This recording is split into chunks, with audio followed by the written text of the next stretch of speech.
I see the people's means like the bhakt of Allah. They pierce their body and their means they do rally out on the road. What is it actually? भाई साहब ने सवाल किया कि हम देखते हैं कि मुसलमान लोग अपने जिस्म को मारते हैं और खून करते हैं, क्या है?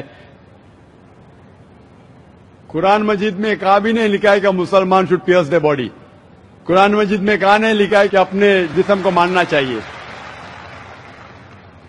जहां तक कि सही हदीस है, सही हदीस में अल्लाह के रसूल फरमाते अगर इंतकाल होता है आपके घर वाले का या कोई नुकसान होता है, मैक्सिमम आप 3 दिन तक शोक मना सकते हैं, 3 दिन से ज्यादा नहीं, क्योंकि किसी का भी इंतकाल होता है वो अल्लाह की तरफ से है। तो इंतकाल होने के बाद भी, मौत के बाद भी अगर आपको शोक मनाना है, अगर आपको you want to wail and cry, maximum 3 days. तो ये कुरान और हदीस के मुताबिक नहीं है, और कोई भी करता है तो कुरान के खिलाफ करता है। Hope the answer.